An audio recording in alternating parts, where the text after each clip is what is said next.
और रब ताला फरमाता है कान हक़्क़न अलैना नस्रुल मुमिनीन, हमने अपने ऊपर लाजिम कर लिया है कि ईमान वालों की मदद करेंगे। मदद तुम्हारे साथ है अल्लाह की। और रसूल करीम सल्लल्लाहु ताला अलैहि वसल्लम जब गारे सौर में थे, कुफ्फारे मक्का ढूंढते ढूंढते गारे सौर तक पहुंच गए।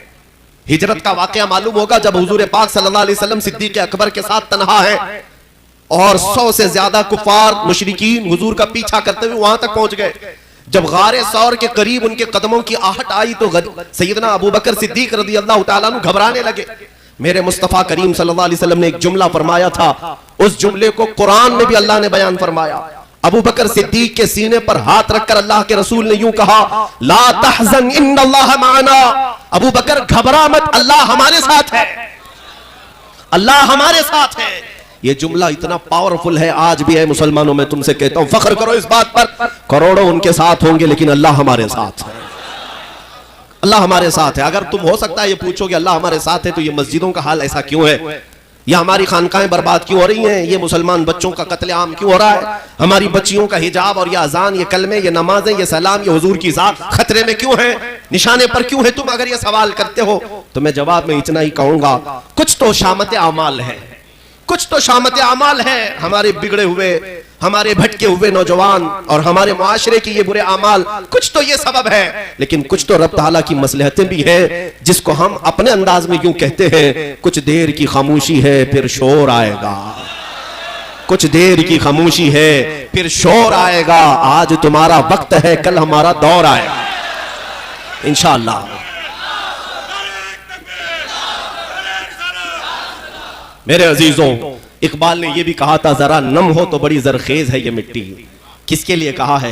इसी तबके के लिए कहा है, नौजवानों तुम्हारे पास फौलादी ताकतें हैं, तुमने अपने आप को आज तक महसूस नहीं किया, तुमने ऐरे गैरे नत्थु खेरे की इब्तिदा में अपने आप को बर्बाद कर लिया, तुमने आइडियल किसी और को बना लिया। हकीकत देखो तो आज भी वो ताकतें कुव्वतें तुम्हारे कदमों में है, तुम्हारे घर की कनीजें हैं। इसलिए कि इकबाल ने यह भी कहा था, उनके जो हम गुलाम थे खल्क के पेशवा रहे, उनके जो हम गुलाम थे खल्क के पेशवा रहे, उनसे फिरे जहां फिरा फिर आई कमी वकार में। हुजूर से फिर गए तुम तो ये कमी आई है वकार में और इज्जत में, बाकी कुछ नहीं। जो लोग ये कहते हैं कि मुसलमानों के पास अब ताकत और कुव्वत, सियासत, हुकूमत, दौलत, इज्जत कुछ नहीं है, मैं कहता हूं ये चीजें कब हमारे पास आई थी, कब थी? वो 313 निहत्ते साहबा जो बदर में गए थे, मियां उनके पास कौन सी ताकत थी, कौन सी दौलत थी? उनके पास तो 10 लोगों के दरमियान 2 खजूरें होती थी खाने के लिए। हाँ, लेकिन मदीने से निकलते थे तो कैसर और किसरा भी कांपने लगते थे। उनके पास कपड़े वो थे जो जगह जगह से पैबंद लगे हुए थे। कभी हमने इन तमाम दौलतों पर फख्र करना सीखा नहीं, और ये असबाब हमारी कामयाबी का जरिया नहीं। हमारी कामयाबी का जो जरिया है और हमारे सरबुलंदी की जो राज, सरबुलंदी का जो राज है, वो न ताकत है, न हुकूमत है, न सियासत है, न दौलत है। वो हमारी सरबुलंदी और सरफराजी का जो राज है वो सिर्फ और सिर्फ इतना है, हमें करनी है शहंशाह बतहा की रजा जोई, वो अपने हो गए तो रहमत परवरदिगार अपनी। मेरे अजीजों, आज मैं दावत यही देने आया हूं नौजवानों को। कुरान तुम्हारे मुतालिक कहता है, कुंतुम खैर उम्मतिन, तुम सबसे बेहतरीन उम्मत हो तमाम इंसानों में। तुम लोगों को अच्छाई का हुक्म देते हो, बुराइयों से रोकते हो और अल्लाह पर बगैर देखे ईमान लाते हो।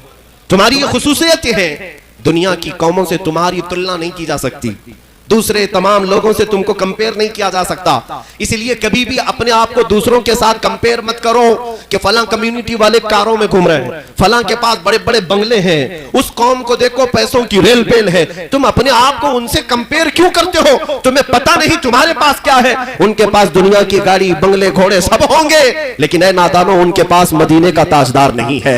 अगर वो आमीना का लाल किसी के सीने में बसता है तो हम गरीबों के सीने में बसता है, हम गरीबों के सीने में है। ये सबसे बड़ी दौलत तुम्हारे पास है। और रब्बुल जलाल की बारगाह में जब लौट करके जाना है तो वहां तो इज्जत किसकी होगी वो देखी जाने वाली है, न मर्सिडीज वाले की, न ऑडी वाले की, बल्कि कयामत के दिन इज्जत उसी की होगी जिसके हाथ में दामन मेरे मुस्तफा का होगा। यहां पर एक बात मैं अर्ज कर रहा हूं अजीजान गिरामी, जो हमारे लिए सबसे बड़ी दौलत है फख्र की, वो मोहब्बत रसूल का वो चिराग है जो अभी भी तुम्हारे सीनों में मौजूद है। मैं नाउम्मीद नहीं हूं, मैं नाउम्मीद नहीं हूं और ना ही मैं एहसासात को मारने वाला आदमी, बल्कि मैं जानता हूं आज भी हमारी कौम, मैंने हिंदुस्तान के चप्पे चप्पे में दौरे करके देख लिया, हमारे नौजवानों के मुतालिक या मुसलमानों के मुतालिक कुछ बातें तो हैं ये बिगड़े हुए हैं, हालात के मारे हुए हैं, फैशन ज़दा हो गए, नमाजों से दूर हैं, कुछ नेकियों से भी दूर हैं। लेकिन मैंने चीज महसूस की है, गुनहगार तो हो गए लेकिन गद्दार नहीं हुए। गुनहगार तो हो गए लेकिन गद्दार नहीं हुए। गुनहगार की बख्शिश है, गद्दार की बख्शिश नहीं है।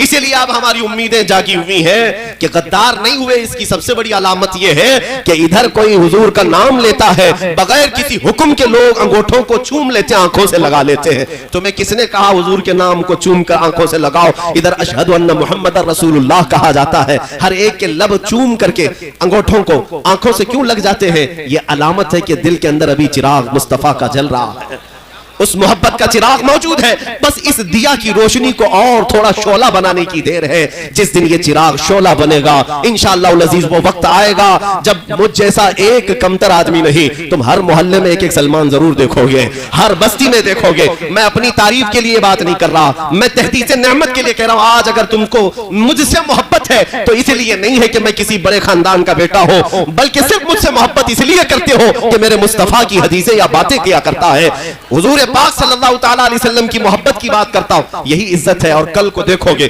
जिस दिन ये चिराग थोड़ा और बुलंद हुआ इंशाअल्लाह अज़ीज हमारे हर गली का बच्चा उस कुफ्र की तागूती ताकतों को ललकारता हुआ नजर आएगा। जरूर होंगी, लेकिन तुम्हें अपना इत्तेहाद, अपनी यूनिटी, अपना इत्तेफाक बरकरार रखने की जरूरत है। उलमा के माबैन इख्तिलाफात जिस दिन खत्म हो जाएं, ये ताकत इस कदर मजबूत हो जाएगी कि इसका अंदाजा नहीं कर सकेंगे, इसका अंदाजा नहीं कर सकते। आपको पता है अल्लाह तबारक व तआला ने अपने हबीब सल्लल्लाहु अलैहि वसल्लम को एक खुसूसियत अता की। खुद मेरे आका फरमाते हैं नुसिरतु बिर्रुअबी, अल्लाह ताला ने मुझे रौब के जरिए से मदद किया है। रौब क्या है? दुश्मनों पर उनका खौफ, दुश्मनों के दिलों पर हुजूर का खौफ। कितनी दूर से?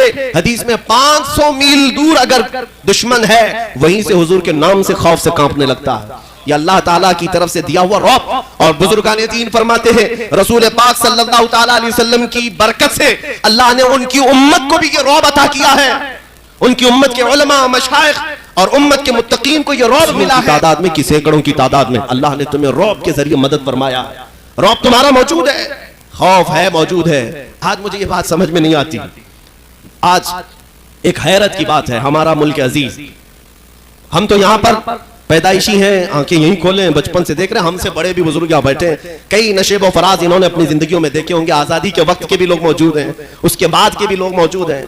जमाने में कुछ सख्तियां, कुछ नरमियां आती जाती रही, लेकिन अभी पिछले चंद सालों से एक ट्रेंड जो चला हुआ है, ऐसा लगता है कि हिंदुस्तान में सिर्फ मुसलमान ही है और कुछ नहीं है। सारे मीडिया चैनल में सिर्फ मुसलमान ही है। कभी कभार ये सुनकर फख्र भी होता है कि अल्हम्दुलिल्लाह हमारा ही हमारा है, जिक्र जहां देखो हमारा ही हमारा है। 24 घंटे उनके पास टॉपिक कुछ नहीं, अजान ही अजान है, बुरका ही बुरका है, हलाल गोश्त है। पता नहीं इन तमाम डिबेट्स और टॉपिक्स पे कितने ऐसे लोग जो कभी करीब से सुने नहीं थे वो भी सुन करके इंशाअल्लाह अज़ीज इस्लाम के करीब आएंगे। इसीलिए मैं कहता हूं अभी हमारी मुंबई की सरजमीन से एक कागजी शेर, कागज के शेर बहुत सारे होते, मौसम में उतरते और चैलेंज करने लगे कि हम अजानों को अगर इसी तरह से होती रही तो मस्जिदों के बाहर आएंगे और हमारे पाठ पढ़ेंगे और हनुमान चालीसा करेंगे। ये सिर्फ और सिर्फ भड़काने के लिए, चंद लोगों को वरगलाने के लिए। इन कागजी शेरों से मैंने कहा मुसलमानों डरने की जरूरत नहीं। मैंने जवाब में सिर्फ इतना ही कहा, आपको पढ़ना है शौक से आओ, 5 मरतबा आओ हमारी मस्जिद के पास, हम अजान देंगे, तुमको पढ़ना है, अपना पाठ पढ़ना है, अपना संगीत, अपना गीत गाना है, मस्जिद के बाहर आओ। देखते हैं पाबंदी कौन करता है। मियाँ नमाज पढ़ना ये सबके बस की बात नहीं, इन औकात की पाबंदी करना ये सबके बस की बात नहीं। बहरहाल आप तो जाओ, आ जाओ, पाठ पढ़ोगे, संगीत पढ़ोगे, जो कुछ करना है करो। मेरा ये विजदान कहता है चंद दिन तुम अजान सुनोगे फिर तुम्हारी भी जुबान से अल्लाहू अकबर निकलने लगेगा।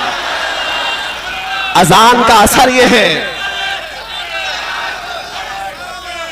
अरे मियाँ ये जबरदस्ती कागजी शेरों ने डरा रखा है, वरना आम हिंदू दुश्मन नहीं है अजान के, आम हिंदू दुश्मन नहीं। आज भी हमारी मस्जिदों के बाहर अपने बीमार बच्चों को लेकर आते हैं।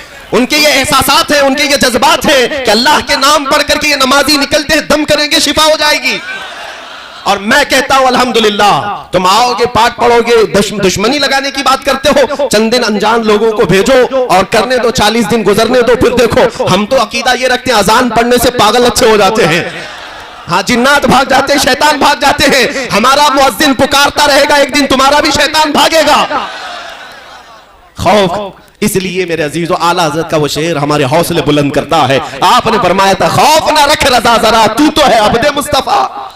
खौफ ना रख रजा जरा, तू तो है अब्दे मुस्तफा, तेरे लिए अमान है, तेरे लिए अमान है। हमारे लिए अल्लाह के हबीब सल्लल्लाहु अलैहि वसल्लम की मोहब्बत काफी है। अजीजान गिरामी, मैं जो बात अर्ज कर रहा था मुख्तसरन अंदाज में सुनो। हुजूर पाक सल्लल्लाहु अलैहि वसल्लम की मजलिस है, हज़रत उमर फारूक भी उसमें बैठे। मेरे आका सल्लल्लाहु अलैहि वसल्लम ने यह जिक्र किया, कब्र के हालात बताए। कब्र के मुतालिक फरमाया कि तुम्हें पता है जैसे ही मैयत को दफन करके लोग चले जाते हैं, दो फरिश्ते आते हैं, नीली आंखों वाले, काले चेहरे वाले, दांतों से जमीन को चीरते हुए आएंगे, सख्तियों के साथ सवाल करेंगे मुनकर नकीर के मुतालिक। हुजूर पाक सल्लल्लाहु अलैहि वसल्लम इरशाद फरमा रहे थे, सहाबा की महफिल है और वो सवालात क्या करेंगे, तुम्हारा रब कौन है, तुम्हारा दीन क्या है, और तुम मोहम्मद सल्लल्लाहु अलैहि वसल्लम के बारे में, हुजूर पाक सल्लल्लाहु अलैहि वसल्लम के बारे में क्या कहते थे। ये तकरीबन सारे मुसलमानों को मालूम है, कब्र में ये सवालात होंगे, पता है ना। हुजूर पाक सल्लल्लाहु अलैहि वसल्लम जब ये बयान कर रहे थे, वो फरिश्ते जो होंगे बड़े सख्त किस्म के होंगे, उनकी जो शक्ल है वो बड़ी हैबतनाक, निहायत काला चेहरा, नीली आंखें, लंबे दांत, ये उनकी जो शक्ल बताई गई हदीसों में। कहा कि वो डरावनी शक्ल होगी, उन्हें देखना भी एक बहुत बड़ी सब्र आजमा लम्हा होगा। हुजूर पाक सल्लल्लाहु अलैहि वसल्लम ने हजरत उमर से पूछा, उमर जब तुम कब्र में जाओगे और वो फरिश्ते आएंगे तो क्या जवाब दोगे, जवाब क्या दोगे। हज़रत उमर फारूक रज़ियल्लाहु ताला अन्हु ने जवाब देने की बजाय यूं अर्ज किया, मेरे आका आपकी बारगाह में एक अरीजा है, आप मुझे यह बता दें, आज जो मैं आपसे मोहब्बत करता हूं, आज जिस तरह मैं आपसे मोहब्बत करता हूं, क्या यह मोहब्बत मरने के बाद कब्र में भी बाकी रहेगी, क्या यह मोहब्बत कब्र में भी बाकी रहेगी। मेरे आका सल्लल्लाहु अलैहि वसल्लम ने फरमाया, उमर दुनिया की मोहब्बतें सांस के खत्म होते ही खत्म हो जाएंगी, मेरी मोहब्बत कब्र में भी और हश्र में भी कायम रहने वाली। तब हज़रत उमर फारूक ने खड़े होकर के अर्ज किया, या रसूल अल्लाह, मरने के बाद अगर आपकी मोहब्बत बाकी रहने वाली है तो ये फरिश्तों का मामला मेरे ऊपर छोड़ दे, मैं खुद निपट लूंगा।